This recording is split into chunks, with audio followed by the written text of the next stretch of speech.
अस्सलाम वालेकुम रहमतुल्लाहि व बरकातुहू। अच्छा, ये असाइनमेंट है, असाइनमेंट नंबर 2 है। तो ये है ऑपरेशनल रिसर्च की, ओ आर की। तो ये MT 601।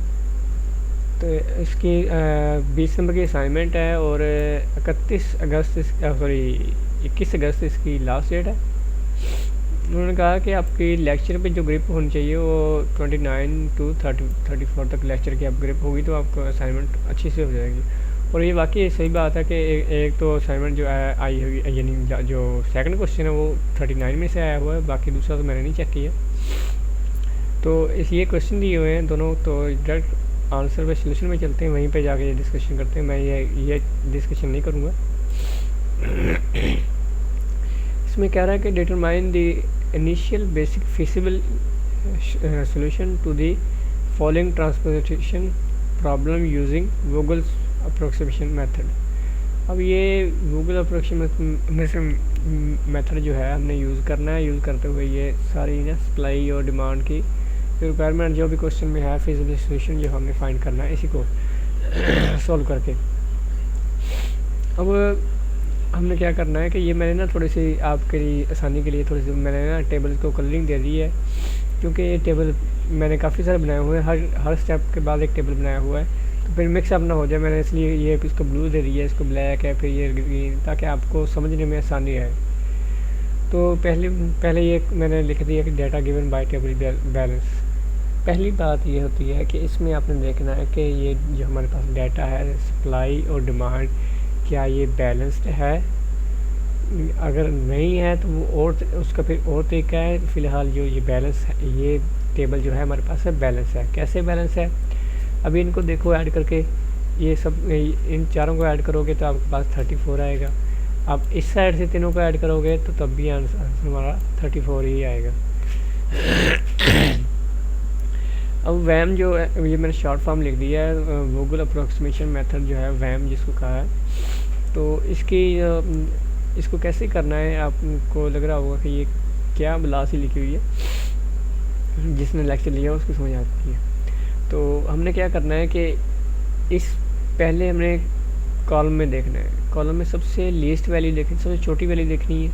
सबसे छोटी वैल्यू हमारे इसमें है 5। डिमांड में नहीं जाना, सिर्फ ये जो हमारे पास ये चीज़ है ना, ये वाली मैं आपको लिख कर दिखाता हूँ। हमारे पास सिर्फ ये हमारे इतनी है, ये रो है, ये तो हमारी पास ये डिमांड्स, ठीक है। तो ये डिमांड है और ये सप्लाई है, इसको नहीं छेड़ना हमने, इसको सॉल्व नहीं करना, सिर्फ इन्हीं को हमने लेके यूज़ करना है, सिर्फ इनको, ठीक है। इनको यूज़ करते हुए हमने ये सारे काम करने हैं। और अब हमने क्या किया, इसमें सबसे लीस्ट वैल्यू ये है हमारे पास, और उससे जस्ट बड़ी, अब सबसे छोटी ये है, उससे जस्ट बड़ी क्या है, ये वाली। इन दोनों को आपस में छोटी से बड़ी वैल्यू माइनस करें, देखो 35 माइनस 14 करें तो 21 बनता है। तो ये 21 बन आगे मैंने लिख दिया। इसी तरह नेक्स्ट हमने क्या किया कि फिर सबसे छोटी वैल्यू, फिर जस्ट उससे बड़ी वैल्यू, सबसे छोटी वैल्यू 3 है, उससे जस्ट बड़ी वैल्यू कौन सी है हमारे पास, ये 25 है, ठीक है। 25 दो है, जो मर्ज़ी ले लो। तो 25 में ये माइनस किया तो ये आ गया। इसके बाद फिर मैंने इसी तरह ये यहाँ पे भी यही काम किया, सबसे छोटी वैल्यू में से उससे जस्ट बड़ी वैल्यू में से माइनस किया तो ये हमारा 10 आ गया। ये हमारे पास ये भी 10 आ गया। सेम यही प्रोसीजर मैंने इस साइड पे किया। तो सबसे छोटी वैल्यू, अब देखो इसमें सबसे छोटी वैल्यू, इसमें सबसे छोटी वैल्यू कौन सी है, 5। उससे जस्ट बड़ी है 14, ठीक है। अब 14 में से 5 गया तो 9 बच गया, और ये 9 आ गया हमारे पास, रो डिफरेंस आ गया। इसी तरह ये भी, तो ये हमारे पास 25 है, 25 से जस्ट बड़ी है 35, तो मैंने माइनस किया तो 10 बन गया। तो इसी तरह ये भी 12 बन गया। अब हमने ये काम इसको करने के बाद हमने जो हमारे पास डिमांड आई है, डिमांड और सप्लाई दोनों में एक चीज़ देखनी है कि सबसे बड़ी वैल्यू जो हमने रो डिफरेंस निकली है वो कितनी है, कौन सी है। इसमें देखो 9 है, 10 है, 12 है, 10 और 22 और 21 है। अब सब में देखोगे हमारे पास जो 22 वैल्यू है सबसे बड़ी है। अब ये 22 हमारे पास सबसे बड़ी वैल्यू, ये जो होगी ये हमारा ये लीव कर जाएगा, मतलब कि ये ख़त्म हो जाएगा ये वाला कॉलम, ठीक है। फिर इसकी हम इसको अगले जो टेबल में हम इसको वर्किंग के लिए यूज़ नहीं करेंगे, ठीक है। फिर अगला टेबल बनाएंगे। अगले टेबल में हम यूज़ करेंगे, ये देखो मैंने आगे, ये देखो ये मैंने उसकी जगह पर यहाँ पर इसको डैश लिख दिया, मतलब कि ये कॉलम निकल चुका है, ठीक है। अब इसको मैं यूज़ नहीं करूँगा। अब इसके बाद आप सोच रहे हो कि ये 10 कहाँ से आया। ये 10 इसलिए आया कि ये जो हमारे पास डिमांड थी सबसे छोटी वैल्यू की, सबसे बड़ी जो कॉलम डिफरेंस की वैल्यू जो हमारे कॉलम निकला है, उसी कॉलम में हमने देखना है कि सबसे छोटी वैल्यू कौन सी है। सबसे छोटी वैल्यू 3 थी, तो हमारे पास डिमांड जो थी हमने उसके साथ लिख देनी है कि डिमांड ये है। तो डिमांड लिखने के बाद हमने क्या किया है कि जो हमारे पास डिमांड थी 8, अब ये हमारे पास सप्लाई है 18। डिमांड उसमें से सप्लाई में से हम डिमांड निकाल देंगे, जो हमारे पास बाकी बची वो है 10। अब ये 10 लिख दिया, सप्लाई हमारी हो गई चेंज, ठीक है। अब ये कॉलम हमारा निकल चुका है, हम इसको यूज़ नहीं करेंगे। मैंने लिखा रहने दिया है, लेकिन मैंने यूज़ नहीं करना नेक्स्ट, ठीक है। इसके बाद हमारा टेबल है, अगला टेबल है। अगले टेबल में फिर वही प्रोसीजर दोहराएंगे, इस कॉलम को यूज़ किए बगैर, ठीक है। इसको यूज़ नहीं करेंगे क्योंकि ये निकल चुका है। इसके बाद हम फिर वही काम करेंगे। सबसे छोटी वैल्यू कौन सी है, उससे जस्ट बड़ी वैल्यू माइनस करते जाएंगे। 21 आ गई, फिर ये 10 आ गई, फिर 10 आ गई, फिर ये 9 है, फिर इसमें से क्योंकि ये तो निकल चुकी है, ये फिर इन दोनों में से देखेंगे तो हमारे पास 20 बनेगा। फिर इन दोनों में से देखेंगे, इसमें और इसमें देखेंगे तो हमारे पास 20 बन रहा है। तो ये हमारे पास निकला एक वैल्यूज़। तो ये कैलकुलेशन तो आप बेहतर जानते हो। तो इसके बाद हमने क्या किया है कि ये वही प्रोसीजर दोबारा है जो सबसे इसमें से सप्लाई जो रो डिफरेंस और कॉलम डिफरेंस में सबसे बड़ी वैल्यू निकली थी वो है 21 को हमने देखा कि 21 के कॉलम में सबसे छोटी वैल्यू कौन सी है। अब आप कह रहे हो कि रो में क्यों नहीं देख रहे, क्योंकि हमारे पास सबसे बड़ी वैल्यू निकल रही है कॉलम में निकल रही है, इसलिए हम रो में नहीं देखेंगे। अगर रो में निकलती तो रो में ज़रूर देखते। अब निकल रही है कॉलम में, तो कॉलम में हमने देखना है। अब हमने कॉलम में देखना है तो सबसे बड़ी वैल्यू ये है, सबसे छोटी वैल्यू। तो ये हम डिमांड उसके साथ लिख देंगे। लिखने के बाद डिमांड को सप्लाई में से मैनेज कर देंगे। सप्लाई हमारे पास 7 थी, तो डिमांड हमारे पास ये थी 5, ये वाली। तो मैंने इसको क्या किया, मैनेज कर दिया। तो हमारे पास क्या बन गया, 2। तो पिछली वाली हमने 10 लिखी हुई, जो 10 निकली थी पीछे, वो आ गई। तो उसके बाद फिर हमने इसी प्रोसीजर को अप्लाई करते हुए तीसरा टेबल ने ये टेबल बनाया, ठीक है। वो समझ लग गई होगी इंशाल्लाह आपको। तो ये भी टेबल बनाया मैंने, वीडियो ज़्यादा लंबी नहीं करूँगा। तो ये सारे टेबल में उसी प्रोसीजर को फॉलो करते हुए ये सारे टेबल बनाए। मैंने कलर दे दिया है ताकि आपको वीडियो के दौरान समझने में मुश्किल ना हो, क्योंकि ये ग्रीन है। ये अगर सेम होता तो आपको पता नहीं चलता कि ये कौन सा है स्क्रॉल करते हुए कि ये मिक्सअप हो रहे हैं। तो इसलिए मैंने कलरिंग दे दी है। तो फिर ये सारा ये सबको सॉल्व करते हुए हमारे पास वैल्यू बच गई 1 ये और 2 ये। फिर लास्ट में हमारे पास वैल्यू ये बच गई और ये बच गई, दोनों सेम। अब हमारे पास जो लास्ट में सभी ये सारे टेबल इतने क्यों बनाए हैं, हमने ये सिर्फ ये चीज़ ढूंढने के लिए, ये चीज़, ठीक है। ये कहाँ आ रही है और किस कितनी डिमांड है इनकी, कितनी सप्लाई है, ठीक है। समझ लो कि यही देखना था हमने कि इस बंदे को कितने पैसे चाहिए, इस बंदे को कितने पैसे चाहिए, वो हमने देख लिया। इसके बाद हमने क्या किया कि अब आपने ये क्वेश्चन सही है गलत है ये देखने के लिए आप चेक भी कर सकते हो कि ये देखो कि 5 है तो 5 आ गया, 8 है तो 8 आ गया, 7 है, और ये 14 है तो 2 4 और 10 14। अब इसका भी देख सकते हो, 5 और 2 कितने हो गए, 5 और 2 कितने हो गए, 7। और इस तरह 7 और 2 कितने हो गए, 9। इस तरह ये आपकी कैलकुलेशन चेक कर सकते हो, आपकी कैलकुलेशन ठीक है। जो आपने ऊपर इतनी कहानी लिख दी है वो सही भी है कि नहीं है। उसके बाद आपने क्या करना है कि m + n - 1, मतलब कि कॉलम प्लस रोज़ -1।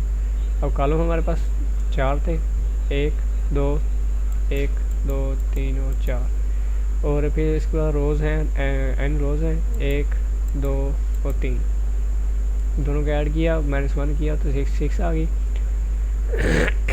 तो कहता है कि here we have allocated cell R can be find our initial feasible solution. तो हमारे पास 6 फिजिबल सोल्यूशन निकले हैं, 1 2 3 4 5 और 6। हमारे पास 6 फिजिबल सोल्यूशन निकला है इनिशियल सोल्यूशन जो थे। अब हमने क्या करना है कि जो जिस चीज़ के साथ जो वैल्यू लिखी है उनके साथ मल्टीप्लाई करके सबको ऐड करना है। कैसे करना है वो मैंने सामने लिखा, बताता हूँ।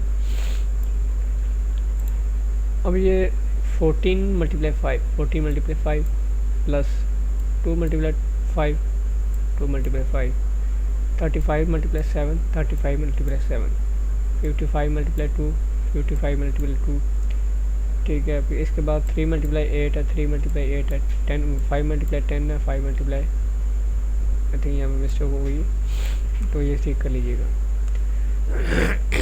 5 मल्टीप्लाई आ गया, तो ये हमारे सारा सोल्यूशन इस तरह आ गया। इस तरह करने इनको शायद मे भी यहाँ पर कैलकुलेशन मिस्टेक हो गई हो, तो सेट कर लीजिएगा, ठीक है, क्योंकि यहाँ पर एक डिजिट आगे पीछे हो गया तो सारी गलती हो गई।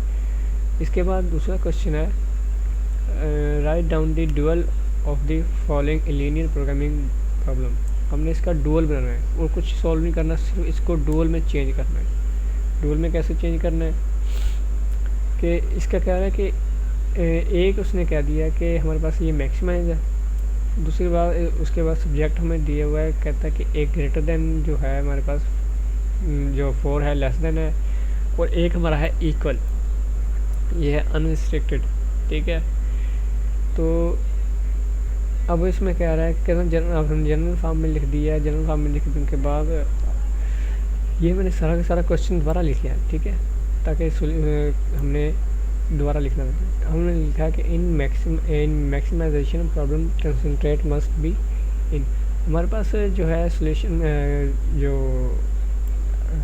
आंसर सोल्यूशन में हमारे पास वो इस फॉर्म में चाहिए होता है, लेकिन ये देखें ये इस फॉर्म में ये लिखा हुआ है, मतलब but we have a concentrate in this form. ये इसको ग्रेटर देन समझ लो या लेस देन समझ लो, ये क्वेश्चन कंडीशन क्लास होता है। अगर मैं तो सिंपली कहता हूँ जिस तरफ ये इसके जो मुंह खुला है उस तरफ बड़ा, उसकी साइड बड़ी वाली होती है, तो इसको लेस देन कह लो या ग्रेटर देन कह लो, आपकी मर्ज़ी है। वैसे इसका तो आज तक मुझे भी समझ नहीं आई। So first of all change inequalities of concentrates. हमने इसकी इनक्वालिटीज़ चेंज करनी है। ये साइन चेंज करने के लिए इनकी इनक्वालिटीज़ जैसे ही चेंज होंगी तो इनका साइन भी चेंज हो जाएगा। तो वो कैसे करनी है, माइनस से मल्टीप्लाई करके। जैसे ही हमने माइनस से मल्टीप्लाई किया तो इनकी इनक्वालिटीज़ चेंज होगी। सिर्फ इसकी चेंज करनी थी हमने, इसलिए इसी से ही माइनस मल्टीप्लाई किया दोनों साइडों में। इसके बाद हमने क्या किया, ये अब हमारे पास ये मैक्सिमाइज है, यानी कि इनक्वालिटीज़ चेंज हो गई है। अब हमें क्या करेंगे, हम इसको डुअल में कन्वर्ट करेंगे। ये लिखा है कन्वर्शन इन डुअल। हम डुअल में कन्वर्ट करने के लिए हमारे पास हमारे पास जो कंसंट्रेंट्स है कितनी है, यहाँ पर x1 और x2 है, यहाँ पर भी हमें 2 ही चाहिए होंगी, y1 और y2। आप z1 z भी ले सकते हो, कोई इशू नहीं है, अब वेरिएबल है।